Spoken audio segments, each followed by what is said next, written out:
Good evening and salutations, my Jade fans. I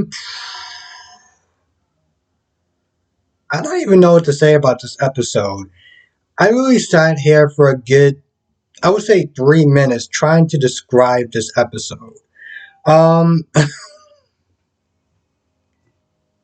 it's like they felt the day was today to just throw almost every single person in this episode and still somehow managed to find a way to make most of them seem like they were pointless. I mean, a good majority of this episode, well, a good majority of the cast is at Curtis's nightclub. You got Drew, you got Liz. They don't really add any value to the show except for the fact that Liz looks like crap. I mean, don't get me wrong, she's beautiful, but she looks like she is going through it. Drew is there talking to her about something that I can't even remember, to be honest, because it seemed like it was entirely pointless. Molly and TJ. Oh my god, I wish they would actually give them a good storyline, give them something to do. Um, the only thing they were there to do was just fill up space in the room at this point. Of course, you throw in Portia's dad and her brother in there. And what I'm surprised about throughout this entire episode is that she's not feeling super guilty. Like, there's a point where her brother gives um her this I guess this brooch or something like that her mother gave her because she can't travel because of health conditions and stuff. And you would think that she would be like, oh my goodness, I'm like lying to this guy about the possibility that that could be his daughter throughout the whole time, and she's all like, oh, this is perfect and this is wonderful, and everything is so great. And I'm just like, it's like one of those things where it's like if you lie to yourself long enough, you'll believe your own lie. She honestly is just like over the moon about this whole thing. And I'm like, how do you just walk into this marriage knowing that you are just possibly lying? Like, at some point, she's just going to go through this whole marriage. Like, she's going to go through this whole wedding. And she's going to lie to him for the rest of his life. I don't get that. Because the thing is, she's not an evil character, okay? She has a conscience. I just don't understand at this point. Like, I don't get it. Also, Stella miraculously just fell ill. This is one of those like 24-hour, 48-hour bugs that you just get when you don't feel like actually going to work or to an event or hanging out with friends or going on a date, whatever you want to sit there and choose. That's pretty much what wound up happening to Curtis. I mean, that's what happened pretty much happening to Stella. She just fell ill out of nowhere. And of course, Portia, you know, first of all, and I know I'm telling this kind of out of order, but there's a point where Brad shows up, like 40 something minutes into this episode. He shows up and he's like, oh, my aunt wants to sit there and give you this. I'm assuming it's like a wad of money or whatever. And I'm surprised that Curtis just took it. Now, he's not there with Portia, and I forgot the bartender's name. But it's like, hey, this guy, I told him it was a private event, but he wouldn't leave. He was like, all right, cool, I'll take care of this. So he leaves to go to talk to whatever. Portia just shows up literally almost like right after Brad leaves. And I'm like, can you imagine how that would have looked? Him just sitting there taking his envelope and just putting it into his jacket pocket like, okay, thank you. Like, wouldn't that just look hella shady, to be honest? And also, I mean, the dude was coming right back. Like, you couldn't, like, wait for 5 minutes until he got done with his business, but whatever. Portia did sit there and call Stella, sitting like, hey, you okay? Do you need anything? Yada, yada, yada. I almost feel like somewhere in there, she knows that the walls are closing in on her. She knows that, like, the universe is trying to give her a little bit of a warning, like, you might want to stop right now, because you just might want to stop right now. I felt like that throughout the entire episode, but she just kept walking around like everything was just hunky dory. Um, Hat Daddy was Smith there talking to Trina. They talked about Spencer for a little bit, and then they talked about Epiphany. How Epiphany, she graduated from nursing school, and now she's I don't know, traveling around, sit there and I guess look for another school or something like that. And I'm just like, did she now? Okay. I guess I'm assuming that they're gonna choose this route to go with as far as her character is concerned.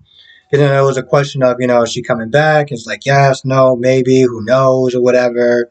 So I'm assuming that they're going to choose to write her out this way by her finding some sort of grad school or whatever to, pursue her doctorate's career.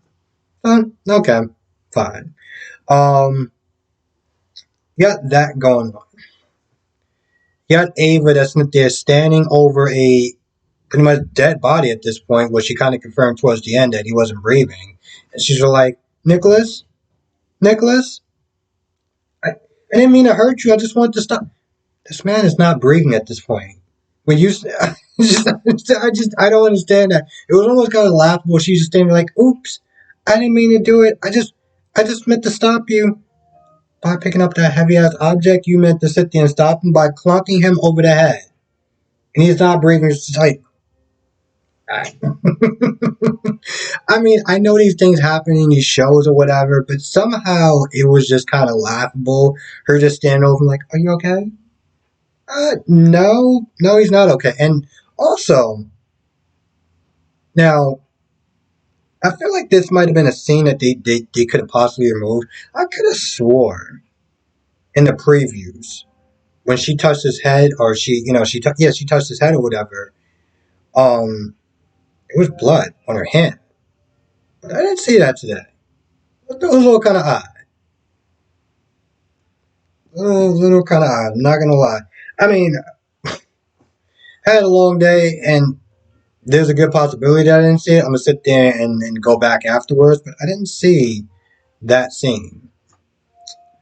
Because I could have swore I saw it in the previews.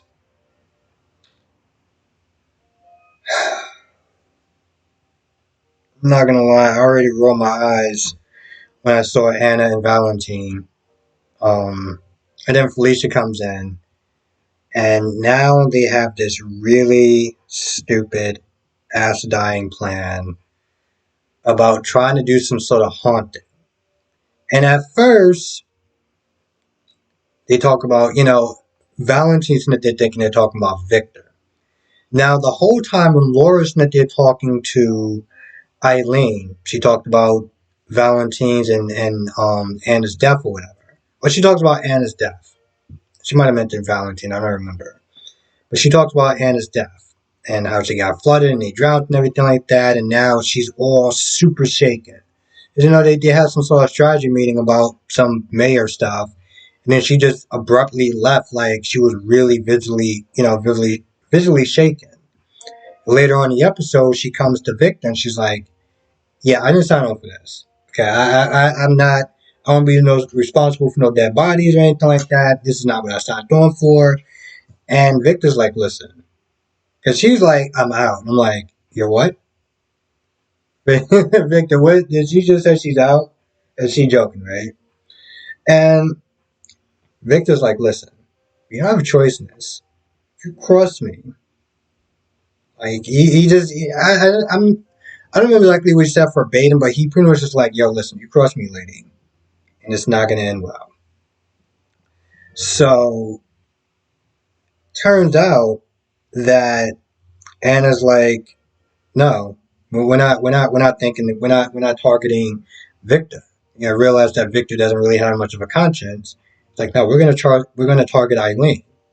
Now, when Eileen got into her nice little car and she turned on the radio or whatever, all you heard was the white noise, and then you heard Anna, like, oh, you're next or whatever. And I guess that perfectly aligned with Victor, threatening her earlier. So I sat there and I was like, this this plan seemed kind of stupid. I mean, it might work, but it also seemed kind of dumb. But it might work because it might work because she's already visibly shaken. She already seems like she's upset and worried that you know, I don't know for catching bodies or anything like that. So it might work. It's kind of a silly plan to sit there and be like, oh, well, it worked on Ryan Chamberlain. I was like, how did it even, you know what? I don't even want to know how it worked on Ryan Chamberlain. Sure, whatever. Um, I forgot what the dad's name is. That meant TJ and Molly, talking about their domestic. Is that actual thing? Is domestic partnership an actual thing? I'm gonna look that up. Let me see if that's an actual thing. Um, Pretty much marriage. Okay, let's just be very clear. It's very like marriage. It's very marriage like. You can call it whatever you want. You want to call it a domestic partnership. Okay, sure. Yeah, it's marriage. It's still marriage. You have a ceremony. Okay, it's marriage. I just Molly did look good though. She definitely looked very pretty, very fine. And she looked classy and elegant. So props on her. Wish they would actually give her something to do. Now, Austin is knocking on the door, and Ava, winds up, answering the door after she closes the other door. And Austin's outside. Austin's like, "Can I come in? It's kind of cold outside. It's like 5 degrees out here. Can I just come in for a little bit?" And Ava's like, "Yeah, sure. Why don't you wait in a far hallway over at the left or whatever? The staff is off, so you just have to find your way." And Austin was like, "Yeah, sure, okay." So he starts walking. Ava drags his body. Ava drives Nicholas' body into like the stables or whatever and like close the door.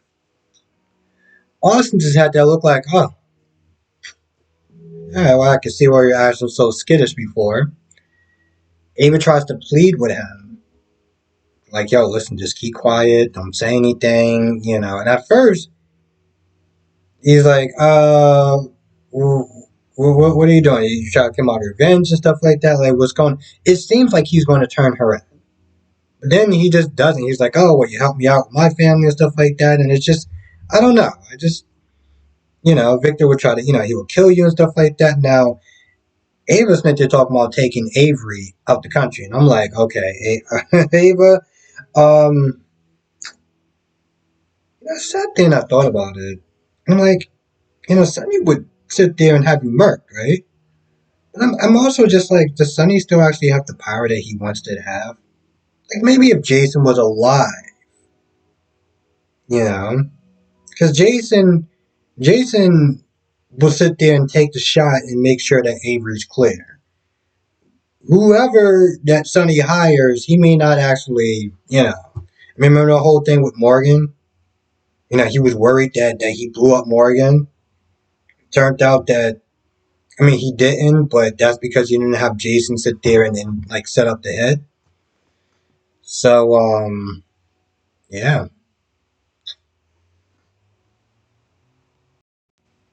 Also, Spencer's not there talking to Victor. Victor is, seems like he's visually, he seems like he's like sad and just distraught, you know, and tells Spencer about, what's his name? Had such a long day, Valentine's death. He talks about how family is important, you can have friends, you can have women, but at the end of the day, no one's gonna really have your back like family. And that's when Spencer's like, yeah, I'm taking custody of Nicholas's child. And Victor's like, oh, okay, that's good. I'm very impressed. And you can sit there and get him back and we can really use this to get him back in line. And Spencer's like, no, that's not what I'm doing. I'm making sure I save my sibling from Nicholas's bad parenting. Just to be, he's like, that's what I'm doing this for. But in all reality, Valentine's like, Victor's like, it's fine. Like, he's like, whatever. It's going to visibly shaken Nicholas up, and it's going to get him back into the family fold. So it's like, either way, regardless of what the reasons he's doing this for, is going to align with his plan to sit there and get Nicholas back into the family fold. So he's like, all right, whatever. He gives him the props and everything like that. I support it. It's very, very cast on like of you. Now, of course, earlier, Trina was like, don't worry, the hat daddy, I didn't invite Spencer, Um, but, she's like, hey, listen, he's a good guy, whatever, and he's been a really good friend. Like, I really want to help him out and stuff. Of course, Spencer showed up at the club anyway, watching Trina dance and with the whole family and everything like that. And, as much as I don't like Spencer at times, it did kind of suck. But him actually just being on the outside, he couldn't really go down there and stuff like that. Now, granted, transgressions and everything like that, I get it. But at the same time, it's like, that does kind of suck, you know. Now, Jordan's not there talking to Taggart. I almost forgot about those two because it was so many people. I feel like I forgot about a lot of people in this episode. So that was not there talking. Um, just about the wedding and everything like that, and the exes and how they didn't really want to go, and which I didn't really understand that because it's like, okay, so you didn't want to go to the rehearsal dinner, but you're still going to go to the wedding. Which again, why would you even ask your ex-wife to sit there and go to? I feel like this day, I still feel like that's super disrespectful. But there's a couple of times that Jordan's like, listen, I want to sit there and protect them. I want to protect Curtis and stuff like that. And honestly, tell you the truth, I'm not gonna lie. This conversation doesn't really go anywhere.